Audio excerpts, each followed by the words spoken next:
Bonjour à toutes et à tous. Je me présente, je suis Mélanie, chargée d'assistance spécialement sur la ligne partenaire. Vous avez peut-être déjà eu l'occasion de m'avoir en ligne pour certains d'entre vous. Donc, tout d'abord, je souhaitais vous remercier pour votre participation à cette session d'assistance en ligne. Nous allons être ensemble sur la demi-heure à venir afin d'aborder le plan de paysage. Le but de cette session étant de répondre, voire anticiper à vos questions concernant cette thématique. Durant la présentation, n'hésitez pas à poser vos questions via l'outil de chat qui est à votre disposition. Et si le temps le permet, je répondrai à une ou deux questions à la fin de celle-ci. Dans tous les cas, sachez qu'une extraction sera faite de vos questions et qu'une FAQ sera disponible sur notre base de connaissances. D'autres assistances en ligne sont également disponibles et ont lieu en ce moment. Vous pouvez, si ce n'est pas encore fait, vous y inscrire. Pour cela, je vous invite à vous rendre sur la KB 79 678 de notre base de connaissances afin de prendre connaissance donc, des différents thèmes à venir et pouvoir faire vos inscriptions. Enfin, pour le confort de tous, je vais couper vos micros à présent et ce jusqu'à la fin de cette session. Donc, comme je vous l'ai indiqué, nous sommes aujourd'hui ensemble pour faire un point donc, sur le plan de paysage. Nous allons donc voir la présentation et comment faire la mise à jour de ce plan de paye. On va comprendre la lecture de la documentation sèche, donc comment savoir la lire, ce qui est très important.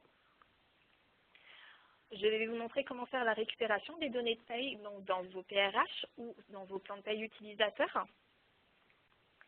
Et on fera un point sur les différents plans de paye qui sont disponibles, que ce soit le PPU, donc le plan de paye utilisateur, tout ce qui est BTP et MSA. Donc pour commencer, on va voir ce qu'est le plan de paysage et comment faire sa mise à jour. Donc avant de commencer vos traitements, chose très importante que vous soyez sur une paye online, donc sur Internet ou sur une paye desktop, que ce soit du SQL ou du CBase, c'est réaliser des sauvegardes.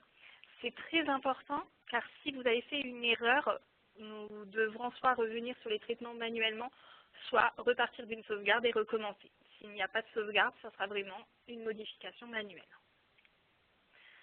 Pour ça, je vais vous mettre en lien deux fiches dans la base de connaissances qui sont la KB 6801 pour tout ce qui est desktop et la KB 59563 donc pour online.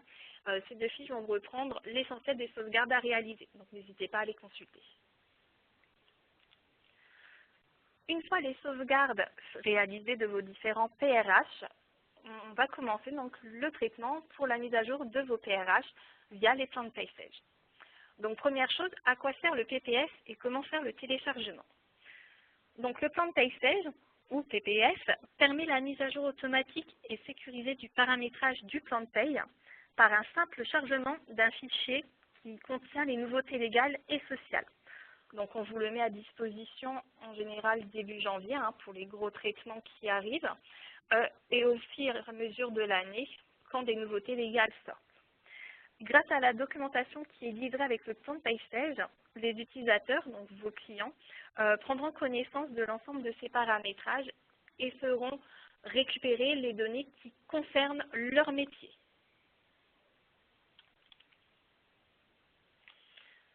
Donc, pour faire le téléchargement du plan de paysage, plusieurs possibilités vous sont offertes. On va venir côté paye le voir après, mais je vous le montre déjà. Donc, vous allez avoir soit via le point d'interrogation mise à jour du plan de paysage, soit via l'auto-update présent dans la page PPS. Donc, on va faire un tour sur notre paye.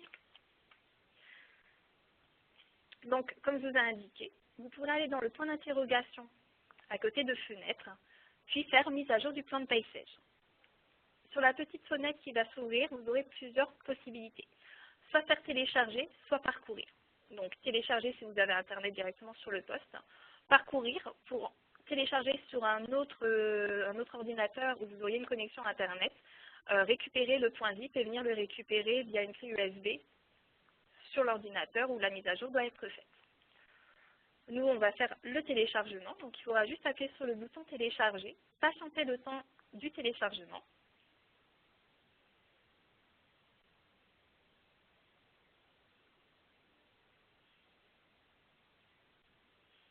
ça peut être un peu en fonction de chaque poste.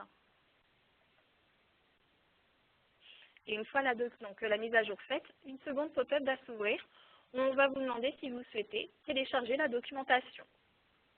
Si vous ne voulez pas, vous aurez simplement à faire fermer, à savoir que cette documentation, on verra tout à l'heure, on pourra la récupérer à tout moment. Donc ça, c'était la mise à jour via le point d'interrogation. Vous pouvez également retrouver cette mise à jour dans TPS, téléchargement du plan de paysage, donc au niveau de la tuile.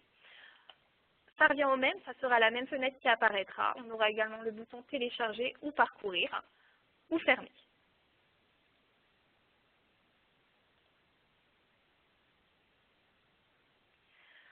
Donc, une fois que vous avez fait la mise à jour du plan de paysage, première chose à faire, c'est comprendre la lecture, comprendre comment interpréter les nouveautés que l'on vous a mis à disposition et savoir quelles sont les données qu'il faudra que vous récupériez. Donc, soit vous l'aviez téléchargé à l'instant via le petit bouton documentation, soit dans le point d'interrogation. Vous allez pouvoir aller dans manuel électronique et nouveautés du plan de paysage. Si par contre, vous avez fait la mise à jour et que dans l'année, vous souhaitez récupérer un paramétrage déjà existant, vous pouvez également consulter donc, la documentation du plan de paysage qui va reprendre l'essentiel de tout ce qu'il y a pu avoir. Donc nous, on va regarder dans le plan de paysage des nouveautés. Donc quand vous cliquez sur le lien, vous allez avoir la documentation qui va s'ouvrir. Première chose essentielle, c'est au niveau de la page de présentation, bien vérifier les mises à jour, parce qu'il est possible, comme cette année, d'avoir une ou deux mises à jour qui vont sortir. Donc grâce à ça, on voit bien qu'on est sur la dernière mise à jour de janvier 2018.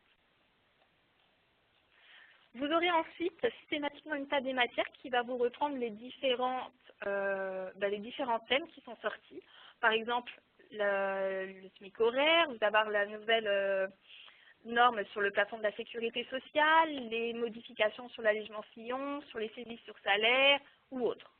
Donc par exemple ici, si je clique sur taxe sur les salaires, je vais me retrouver directement sur la documentation qui m'intéresse et on vous redonnera tout le temps la source, le décret qui concerne la loi. Donc par exemple là sur la taxe sur les salaires, on vous reprend la source qui est la loi numéro 2017-1837 du 30 décembre 2017. Et on vous remet l'explication de cette nouveauté. Suite à ça, vous allez retrouver les éléments soit à récupérer, soit à adapter dans votre dossier. Donc, par exemple, ici, pour la taxe sur les salaires, on va m'indiquer qu'il y a des éléments à récupérer dans le plan de paysage, donc la constante BIA, la constante BSA. Par contre, il y a des adaptations à faire dans notre dossier, qui est la modification de la rubrique 5860. Donc, il faut vraiment comprendre cette lecture-là et ensuite se rendre dans notre plan de paysage pour récupérer les éléments à récupérer ou dans nos PRH pour faire les mises à jour qui doivent être adaptées. Vous ne devez surtout pas faire la mise à jour globale du plan de paysage parce que si vos clients ont des paramétrages spécifiques qui appellent des rubriques qu'on a déjà, on risque d'écraser leurs paramétrages ou s'ils ne sont pas concernés par exemple sur la taxe sur les salaires, on ne va pas les récupérer les données. Donc vraiment, ciblez les éléments à récupérer, quitte à vous faire une petite liste, et ensuite retourner dans le plan de paysage, commencer à récupérer les différents éléments. Donc c'est ce qu'on va voir maintenant. Mais avant ça, donc, vous pouvez retrouver une fiche dans la base de connaissances qui est la KD 59252 qui vous reprend les différents éléments du plan de paysage, donc comment faire le téléchargement et qui vous explique déjà comment récupérer les données. Vous allez avoir également deux autres fiches qui sont intéressantes pour la récupération des données du plan de paysage, qui sont la KD 68869 et la KD 82008, qui, elle, reprend des questions-réponses sur les nouveautés de cette année, donc de janvier 2018. Je vous remettrai en fin de formation donc de cette web assistance tous les liens vers les fiches documentaires pour que vous puissiez les prendre en note. Donc, si on revient sur notre paye, on va aller voir comment récupérer des éléments. Comme je vous ai indiqué, on passera par la petite fenêtre TPS ici ou via le menu fichier gestion multisociété pour se rendre dans le plan de paysage. Une fois dans le plan de paysage, donc vous voyez que la vignette est un petit peu plus bleue que violette, on va aller soit dans liste constante, liste rubrique, variable, info libre, récupérer les éléments qu'on souhaite impacter dans nos PRH. Donc tout à l'heure, on a vu par exemple qu'on pouvait récupérer les constantes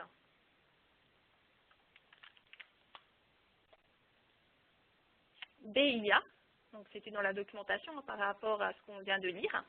Donc je peux faire une recherche sur le nom de ma constante, elle va bien apparaître ici, et faire mon petit plus pour sélectionner la constante qui est à récupérer. Si vous souhaitez récupérer plusieurs éléments à la fois, vous pouvez faire une multisélection, tout en faisant le petit plus qui est en haut ici. On voit bien que la sélection se fait, ça veut dire que ces données-là seront mises à jour dans mon PRH ou mes PRH.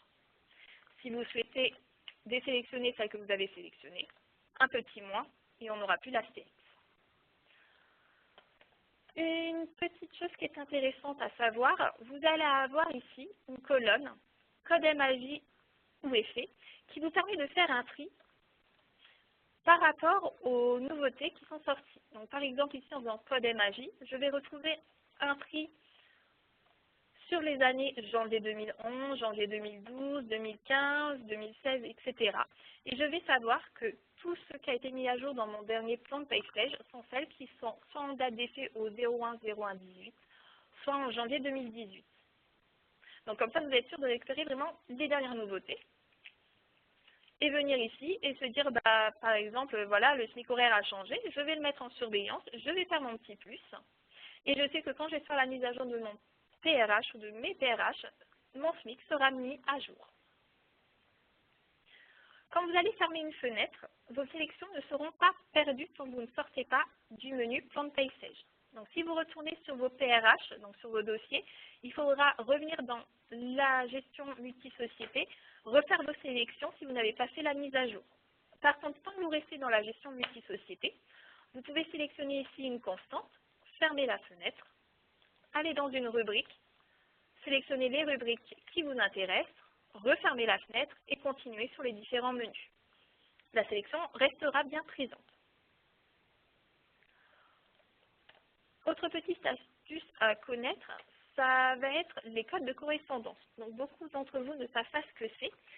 C'est par exemple pour un client qui aurait une rubrique déjà existante dans son PRH, mais qu'on n'avait pas encore, nous, mis à disposition au niveau du plan de PayStage. S'il ne veut pas écraser son paramétrage actuel, il va pouvoir venir ici récupérer la rubrique qu'on vient de créer qui a le même code que la sienne et y affecter un code de correspondance. Quand on va faire la mise à jour des différents dossiers, on va garder sa rubrique et on va créer notre rubrique sur le code de correspondance. Donc par exemple, pour les primes, on va aller sur la rubrique 1000. Je vais avoir prime d'ancienneté, rubrique 1000. Je peux faire un clic droit dessus, code de correspondance. Alors, j'espère que vous voyez bien avec la prise en main. Et ici, on voit que mon code actuel, c'est 1000, et mon code de correspondance, je vais mettre ce que je veux, par exemple 1003.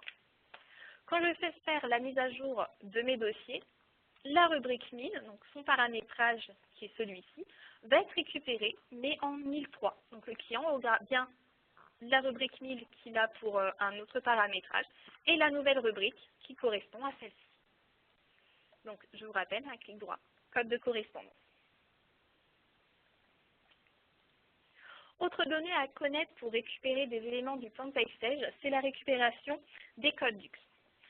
Donc, beaucoup d'entre vous nous ont déjà contactés en disant, voilà, il y a des nouveaux codes DUX ou codes CTP qui sont sortis, comment récupérer ces éléments-là? Parce qu'on ne peut pas aller sur la caisse sur SAS, contrairement aux constantes, aux rubriques ou autres, et venir ici faire le petit plus pour avoir la sélection. Ça, ce n'est pas possible. Pour récupérer la mise à jour donc, de ces fameux codes CTP, il va falloir passer par des imports-exports. Donc, je ne vais pas revenir dessus, c'est une autre web assistance qui vous explique le principe des imports-exports. Ce qu'il faut simplement retenir, c'est que dans le plan de PayStage, je vais passer par code, faire mon export des codes qui me concernent, générer mon fameux fichier TXT, me rendre sur mes différents PRH, donc sur mes différents dossiers, et sur la caisse sur SAS, faire un clic droit importer et récupérer mon fameux fichier que j'aurai exporté au préalable. Donc il ne faut pas, pour refaire l'import, rentrer dans la caisse et aller dans l'onglet gestion du BFM, puis code. Non, il faut vraiment rester dans liste caisse de cotisation et faire l'import à partir d'ici. Et là, vous êtes sûr que la mise à jour des codes UC sera récupérée. Donc, c'était une autre petite astuce qui peut être intéressante. Une fois que vous aurez fait la récupération donc, des différents éléments que vous souhaitez mettre à jour sur vos différents dossiers, il faudra faire la sélection donc, des éléments des sociétés via le menu Fichier, Sélection des sociétés. Donc ici, par exemple, je vois que j'appelle mon dossier webassistance.prh. Si je veux mettre à jour plusieurs sociétés à la fois, je pourrais venir ici, sélectionner, et aller appeler un autre PRH. Donc par exemple, notre GDC, le toto.prh, voilà, tout ce que vous souhaitez. Donc il faudra bien penser ici à faire sélectionner. Par contre, au contraire, si une société n'a pas été mise à jour, il faudra venir ici faire désélectionner. Une fois les sélections faites, toujours via le menu Fichier, vous pourrez faire mise à jour des sociétés. Donc on va retrouver les éléments qu'on a sélectionnés ou désélectionnés. Et on va pouvoir faire la mise à jour via le bouton Mise à jour. Donc avec l'édition du rapport et contrôle sur la date d'effet, vous pourrez faire OK. Faire l'aperçu avant impression pour avoir votre compte rendu. Donc là, on voit bien mise à jour des constantes terminées, mise à jour de la société terminée parce que j'en avais qu'une. Et je sais que quand je vais retourner sur mon PRH, donc soit via fichier retour A, soit directement via accueil, je vais avoir mes mises à jour qui seront faites.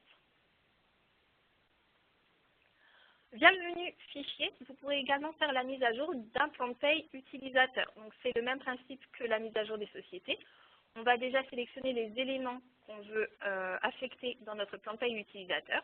Et ensuite, via le menu Fichier, Mise à jour plan de paye utilisateur, je vais pouvoir aller sélectionner l'UPP que j'aurais créé au préalable. Donc ça, on va le voir tout à l'heure. Et une fois sélectionné, comme pour le plan de paye classique, la mise à jour des PRH, cliquez sur le bouton Mise à jour. Demandez l'édition du rapport et votre plan de paye utilisateur sera bien mis à jour.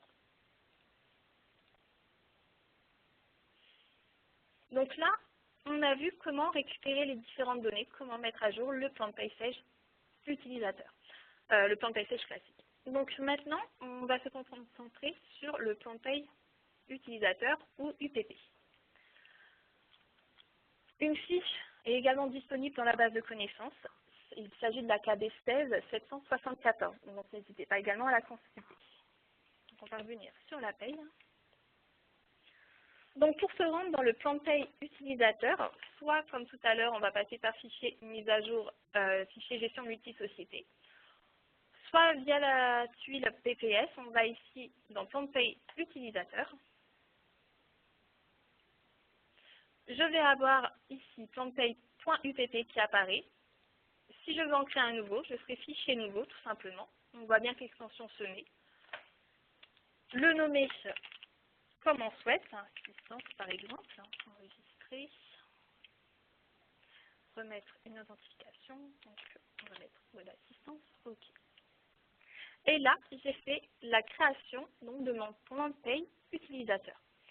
À quoi sert le plan de paye utilisateur? Vous allez peut-être me demander. Le plan de paye utilisateur, c'est un plan de paye qui, contrairement au plan de paye sage, peut être modifié, peut être adapté par les différents clients.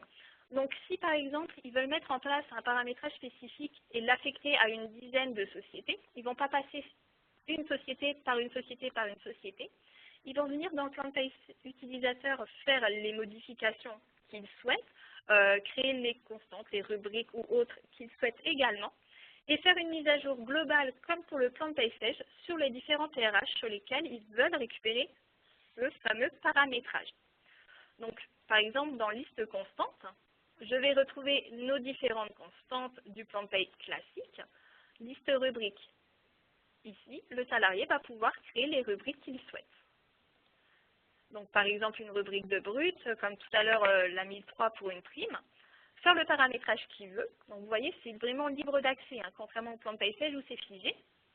Une fois la création faite, il pourra récupérer, comme tout à l'heure via le petit plus ou le petit moins, les éléments qu'il souhaite affecter à ces différentes sociétés via le menu mise à jour des sociétés. Donc ici, il est vraiment libre, il fait ce qu'il souhaite. La gestion multisociété via le plan de paye utilisateur permet également de faire des traitements multisociétés. Donc par exemple, un utilisateur va pouvoir venir dans son plan de paye utilisateur pour faire des calculs de bulletins, des éditions de bulletins, des éditions de chèques ou des traitements de fin d'année ou de fin de mois, comme les clôtures mensuelles ou les ouvertures de mois, mais en masse, donc pour plusieurs PRH à la fois. Donc par exemple, via le menu gestion bulletin modèle, je vais pouvoir, gestion calcul des bulletins, je vais pouvoir lancer un calcul pour les différents PRH que j'aurai présélectionnés dans le menu fichier sélection. Alors par contre, contrairement à un traitement monoposte, si je peux dire, donc PRH par PRH, je ne vais pas pouvoir sélectionner un matricule en particularité. Non, ici on va vraiment simplement pouvoir appeler des sélections temporaires qu'on aura préparamétrées dans les PRH, mais on ne peut pas faire de sélection par matricule vu que c'est un traitement en masse. Mais je vais pouvoir ici donc demander à faire une date de calcul ou saisir une période commune pour mes différents PRH, donc saisir les périodes que vous souhaitez sur mars, sur janvier, février, peu importe. Et quand vous allez faire OK, on va commencer à lancer un traitement de calcul global pour les différents PRH sélectionnés. Donc on pourra également faire l'édition des bulletins, comme je vous ai dit, la clôture mensuelle. Donc vous avez vraiment plusieurs menus qui existent ici et qui sont des traitements multisociétés. Par contre, attention, quand vous allez lancer ces traitements-là, il ne faut pas qu'une autre personne soit connectée à la paie car ça peut vous bloquer.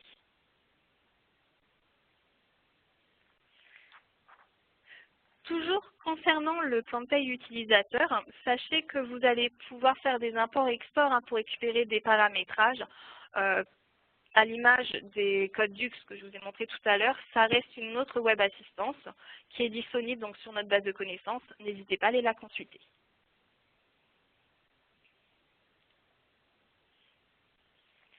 Vous allez également donc pouvoir faire la mise à jour de plan de paye spécifique, donc si on revient ici, qui est le plan de paye BTP, ou le plan de paye MSA.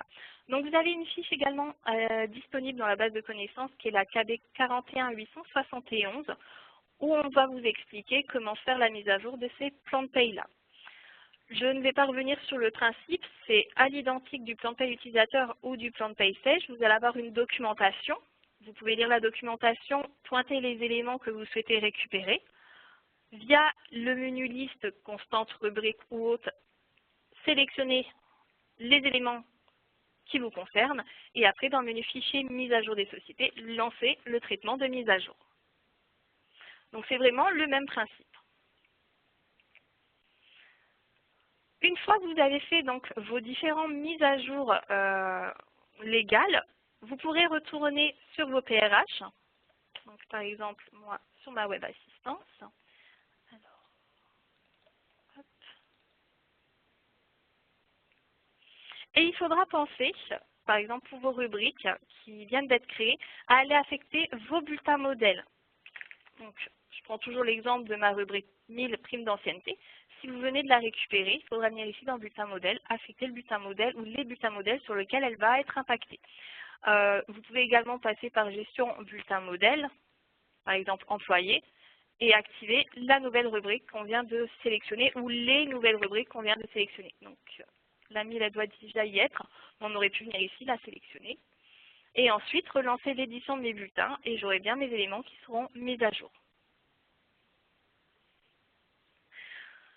Donc, via cette petite présentation, j'espère avoir répondu aux questions que vous auriez pu avoir sur le plan de paye sèche, sur le plan de paye utilisateur. Je vais vous laisser quelques minutes voir si vous avez des questions pour y répondre.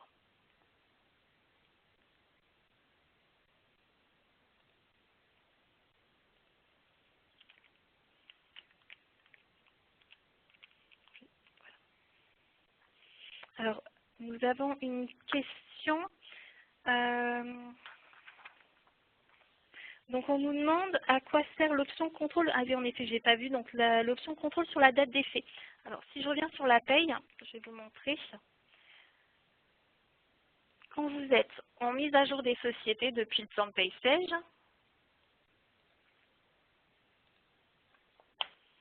je vais sélectionner sélection des sociétés, fermer, fichier.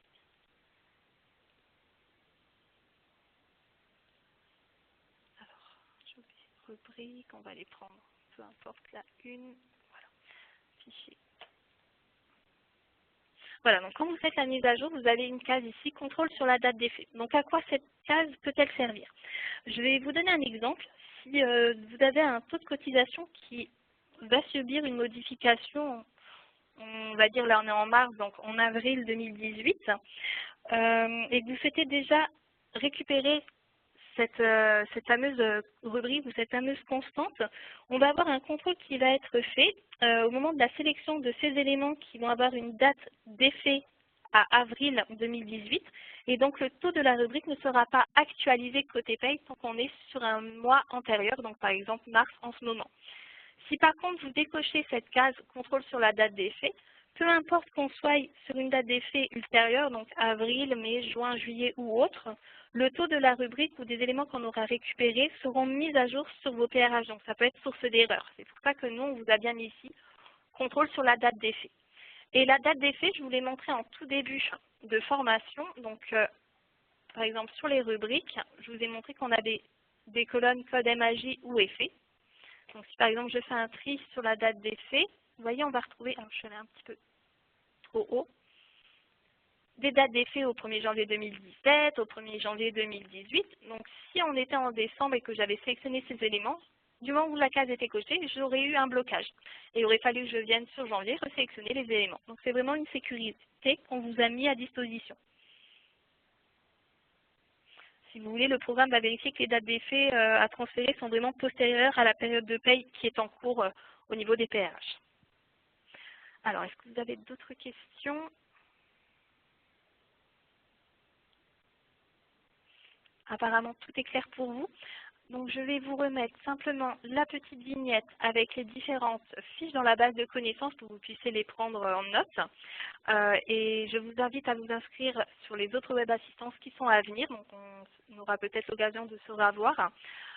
Si ce n'est pas le cas, je vous souhaite une bonne fin de journée et une bonne continuation dans le logiciel de paye. Au revoir.